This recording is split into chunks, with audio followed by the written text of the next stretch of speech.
Hi there, welcome to another report about the Great Lakes Commons map from the road, from the bike tour. I'm Paul Baines. Today I biked from Oakville to Hamilton with a little visit in Burlington, passing by the Great Lakes Boulevard.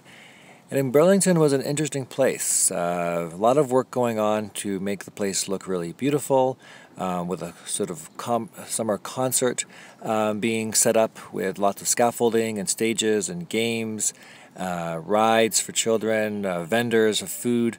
All this work sort of being going on with beautiful little ponds for playing with toy boats and enjoying the sort of scenery, nice and blue water. Signs for not swimming in this water. This is just for show, this pond. But lots of activity at this sort of fake water park with fake sprinklers and pools of water, fake grass and a boardwalk. This was sort of being used. There's a fake waterfall by a restaurant to buy ice cream and hamburgers. But taking a different view, you can see different things of how the water is being used. You're seeing it more as a sort of a sewer. This is just around the corner from all the other things, with birds swimming in the water. Water that is very murky with sort of a sludge, sort of a brown sludge. It also smelled really terrible. But birds and other animals are living in this environment. There is nobody down here. This beach goes for a long stretch of space, but full of plastic and sludge. There's nobody down here. Everybody's up at the manufactured sort of little beach. You can see all the plastic sort of just littering the thing. So I spoke to two people this afternoon, and wanted to share their thoughts with you as well. What brings me down here is I enjoy running along the water. There's a sandy beach over there, so it's very nice and soothing.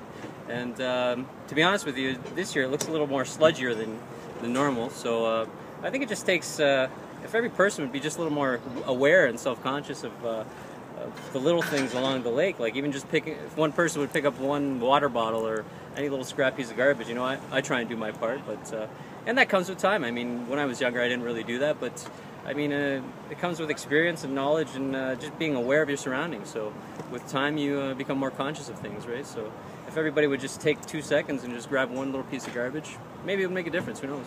What about with the quality of the water? Like, what can governments do or communities do?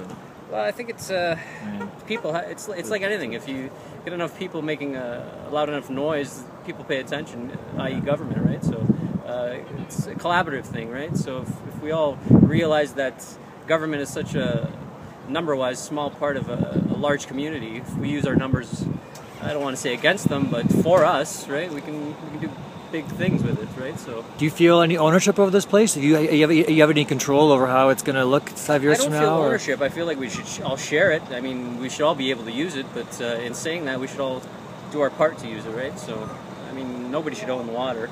Yeah. I think it's a great thing for everybody. I mean, come out here on a hot day, especially on the weekend, you see kids, you know, you just think of your future and their future, and you want to see their kids playing on the sand and in the water, right? So look at it that way. Jim, what do you think? Well, to be quite frank with you, as far as governments go, I don't trust any government. I think they're all very, very self-serving. We have a wonderful, wonderful resource here that we do not take care of. And I do not know. As you said before, there is no plan B for this planet, and I don't see that there's any reconciliation with any of the governments that'll take care of anything. It's quite disappointing, to be frank with you. It's a shame. Just look at the vista, and boy, I don't know. On a positive note, what makes this place special? What makes water special for you? I think water in general, for people just to come down to sit and to watch wildlife. You've got beautiful geese down here, and there's fox and coyotes that run around this neighborhood, and you think of them living in this environment. It's a sad scenario. Very, very sad.